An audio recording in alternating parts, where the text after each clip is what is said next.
Hello everyone, welcome back to Nakshatra classes. I am Harshita and आज की video में हम कंटिन्यू करेंगे हमारा 10th चैप्टर एक्सपोनेंट। तो हम देखना स्टार्ट करते हैं। पहला क्वेश्चन है हमारा, express the following number in standard form. ये नंबर आप देखोगे ना तो ये एक्सपेंडेड फॉर्म में दे रखे हैं, पूरे ओपन है। अपन को इसको पावर में लेके आना है, अपन को स्टैंडर्ड फॉर्म में लेके आना है। तो अपन देखना स्टार्ट करते हैं। पहला क्वेश्चन है अपना 0.00085। ठीक है, अब ध्यान रखना अपन को क्या करना है, ये डेसिमल हटाकर इसको पॉइंट वो पावर में लेके आना है। अब कैसे हटाएंगे, देखो ये पॉइंट हटेगा तो पॉइंट के पहले जितने भी नंबर होते हैं अपन वो काउंट करके लिख लेते हैं नीचे। अपन को क्या करना है, एक लास्ट डिजिट छोड़नी है। अब काउंट कर लो कितने नंबर है, 1 2 3 4 5 6 7 8 9 10 11 12। टोटल कितने नंबर हो गए, 12। अब देखो अपन को क्या लिखना है, 85। अब 85 मैंने 8 को भी काउंट किया ना, अपन को सिर्फ लास्ट नंबर छोड़ना है। तो इधर क्या आ जाएगा 8.5 और टोटल नंबर कितने हो गए, 12 हो गए। ये हो गया मल्टीप्लाई बाय वो 10 रेज टू दी पावर 12। 12 मतलब 0 लगेगी 12 टाइम्स, ये चीज हो गई। अच्छा मुझे अब आप एक चीज बताओ, ये नीचे है, अगर मैं इसको ऊपर लेके जाऊं तो क्या होगा। अगर मैं इसको ऊपर लेके जाऊंगी तो अपन ने एक लॉ देखा था कि अगर पावर पॉजिटिव है और अगर अपन रेसिप्रोकल करेंगे तो वो नेगेटिव हो जाएगी, और नेगेटिव है और इसको रेसिप्रोकल करेंगे तो पॉजिटिव हो जाएगी। तो बस यही चीज होगा, क्या होगा 8.5 multiply 10 raise to the power -12। ये आ गया अपना। नेक्स्ट देखते हैं। अब देखो अपन को ये डिजिट छोड़ना है, यहाँ पर एक डिजिट होनी चाहिए। अब अपन काउंट करते हैं 1 2 3 4 5 6 7 8 9 10 11 12। टोटल कितने हो गए, 12। तो ये क्या हो जाएगा 9.42 10 रेज टू दी पावर 12। और अभी मैंने आपको बताया अगर ऊपर जाएगा तो क्या हो जाएगा, माइनस का हो जाएगा। ये तो माइनस में आ गया अपना आंसर। अब ये वाला देखते हैं। देखो इधर तो 0 पहले लगी हुई थी तो हमें क्या डेसिमल हटाकर अपॉन में लेके आना था। अब इधर 0 देखो आगे लगी हुई है, अब आगे 0 लगी हुई है, इसका मतलब क्या होगा, अपन 10 से मल्टीप्लाई कर रहे हैं। फॉर एन एग्जांपल आप इधर देखो, जैसे 602 है, अगर मैं 10 से मल्टीप्लाई करूंगी तो क्या आ जाएगा 602 0, एक 0 बढ़ जाएगी। 3 0 हो जाइए, 1 2 3 4 5 6 7 8 9 10 11 12 13। अपन को दो डिजिट और ये लेनी है तो कितनी हो जाएगी 14 15, क्योंकि एक के बाद पॉइंट लगाते हैं अपन। 6.02 multiply 10 raise to the power क्या आ जाएगी 15 आ जाएगी। नेगेटिव क्यों नहीं आएगा, क्योंकि मैं यहाँ पर जब मल्टीप्लाई करूंगी तो सिंपल है, आगे जीरोस लग जाएगी, इसलिए नहीं आएगा। अब ये वाला देखते हैं, 1 2 3 4 5 6 7 8 8 हो गई। अब अपन को एक और काउंट करना है, 9 हो जाएगी, यानी क्या हो जाएगा 8.37 10 रेज टू दी पावर 9। ऊपर जाएगा तो क्या हो जाएगा, नेगेटिव हो जाएगा, multiply 10 raise to the power -9 आ जाएगा। अब ये वाला देखो, ये भी वही है आगे वाला। अब देखो 1 2 3 4 5 6 7 8 9 10, क्योंकि यहाँ पर पॉइंट लगेगा ना, तो अपन ने कितने हो गए 3.186 multiply 10 raise to the power 10। वापिस से काउंट कर लेते हैं, 1 2 3 4 5 6 7 8 9 10। देखो 10 हो गए। अब अपन को बोला है, या आपको पावर में ऑलरेडी दे रखा है, अब आपको इसको यूजुअल फॉर्म में करना है, यानी एक्सपेंड करके लिखना है। पहले अपन इसको ये वाली फॉर्म में लिख रहे थे, अब अपन को ये वाली फॉर्म में दे रखा है। अब अपन को कैसे करना है, इसको एक्सपेंड करना पड़ेगा। तो पहला है अपना 10 रेज टू दी पावर -6, आपको मल्टीप्लाई करना है इसको। अब एक बात बताओ मुझे, इधर अपन देखो माइनस का साइन आते हैं, अपन को याद आना चाहिए, हमें जीरो उसका लगानी है, पीछे लगानी है। अब कितनी जीरोस लगेगी, देखो एक पॉइंट तो ये रहा, ठीक है, पॉइंट तो एक यहाँ पर है, यानी एक डिजिट तो आ जाएगी। टोटल कितनी होनी चाहिए 6 के अलावा मैं कितनी लूंगी 5 लूंगी। तो क्या हो जाएगा 0.1234 क्योंकि डेसिमल के बाद कितनी है, एक डिजिट है, और मुझे इसी के बाद डिजिट लगानी है, तो 1 2 3 4 5। अब क्या जाएगा 302 आ जाएगा। अभी देखो 10 रेज टू दी पावर 4, अब मुझे आगे 0 लगानी है। कितनी जीरोस लगानी होगी, एक तो ऑलरेडी है, यानी कितनी लगानी होगी 3 लगानी होगी, और ये क्या हो जाएगा हट जाएगा।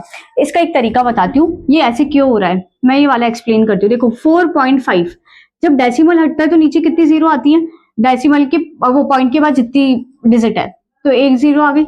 इधर क्या है 10 की पावर 4, यानी मैं इसको ऐसे लिख सकती हूँ 1 2 3 4, 0 से 0 कैंसिल, कितना आएगा 45, और कितनी जीरोस आ जाएगी 1 2 3। ये हुआ इसका तरीका। अब मैं इसकी बात करूँ 3 multiply 10 raise to the power -8। अब देखो अगर मैं इसको इस वाली फॉर्म में लेके जाऊंगी तो क्या आएगा, ये -8 था, नीचे आएगा तो डिवाइड का 8 हो जाएगा। अब यानी 8 डिजिट बाद मुझे क्या लगाना पड़ेगा पॉइंट, तो जिसमें से एक तो ये रही, अब अपन को कितनी लगानी पड़ेगी 7।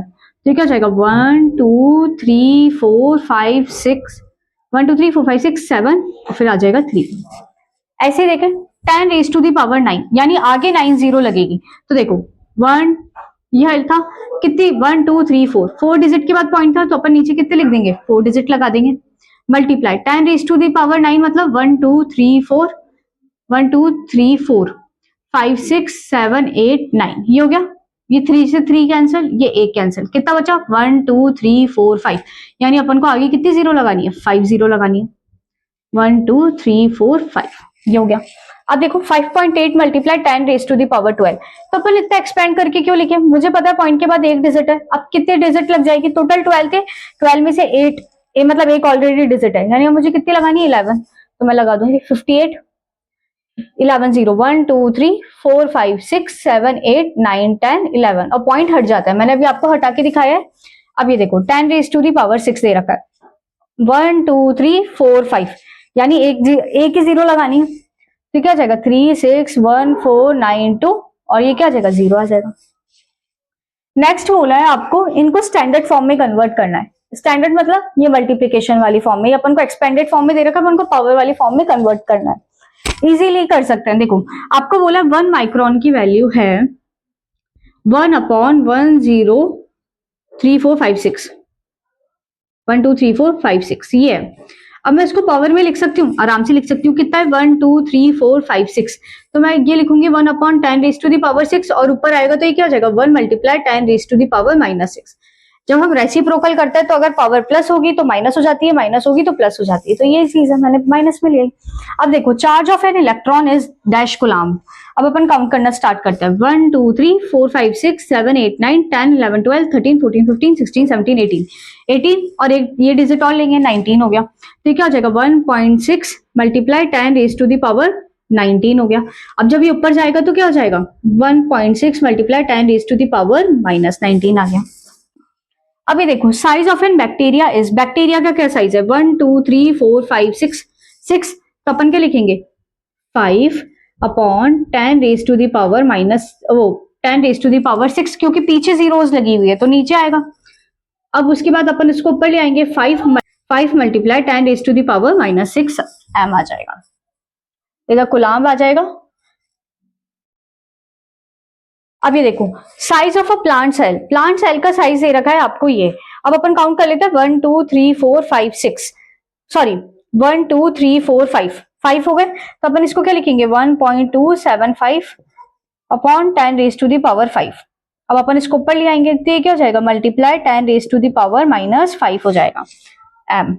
अब उसके बाद बोला thickness of thick paper is 0.07 mm। अब खुद बता दो, दो डिजिट है तो ये क्या आ जाएगा 10 के पावर 2 आ जाएगी। जब हम इसको एक्सपेंड करेंगे तो ये क्या आ जाएगा 7 multiply 10 raise to the power -7 mm आ जाएगा। अब देखते हैं अपन नेक्स्ट क्वेश्चन है in a stack there are 5 books.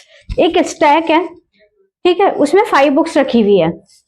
Each of thickness is 20 mm, हर एक की थिकनेस 20 mm है, यानी हम मुझे क्या पता चला एक बुक की थिकनेस कितनी है 20 mm। Thickness of one book, एक बुक की थिकनेस कितनी है 20 mm। ईच बोला है ना बेटा इसलिए पता चला। अब मुझे बोला है 5 बुक की, तो थिकनेस ऑफ 5 बुक कितनी आ जाएगी, थिकनेस ऑफ 5 बुक्स कितनी आ जाएगी मुझे बताओ 20 mm मल्टीप्लाई बाय 5 से मल्टीप्लाई कर दूंगी तो ये कितना आ जाएगा 100 mm आ जाएगा। 2 5 जा 10, एक जीरो यूं क्यों 20 mm आ गया। नेक्स्ट अपन को बोला है and 5 paper sheets each of thickness 0.016, और 5 पेपर शीट्स भी है, और एक बुक की जो एक पेपर शीट की जो थिकनेस है ना वो कितनी है 0.016। तो देखो thickness of one paper sheet की बात करूं तो उसकी थिकनेस कितनी है 0.016 mm, और मुझे 5 की निकालनी है तो मैं 5 की निकाल लूंगी। थिकनेस ऑफ 5 पेपर शीट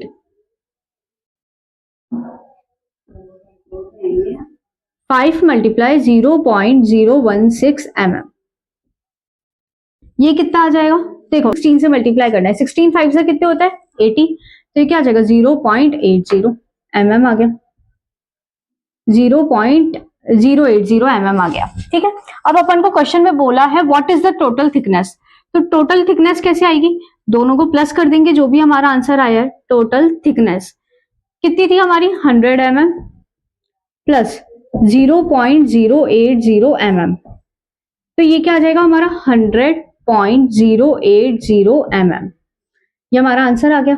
अब देखो बेटा, मुझे इसको स्टैंडर्ड फॉर्म में कन्वर्ट करना पड़ेगा, स्टैंडर्ड फॉर्म में कन्वर्ट करना पड़ेगा, यानी इधर पॉइंट है, मुझे क्या करना है, बस ये 2 पॉइंट को इधर और शिफ्ट कर दूं तो ये हो जाएगा हमारा क्या 1.0080 mm, और कितने पॉइंट को शिफ्ट किया मैंने, 2 को, तो 2 की वैल्यू क्या हो जाएगी 10⁻² हो जाएगी। अब ये 0 और ये 0 मेंशन करना कोई जरूरी नहीं है, तो अपन इसको रहने देंगे तो भी हमारा आंसर सही है, और अगर वो लिख रहे हैं तो भी हमारा आंसर सही है।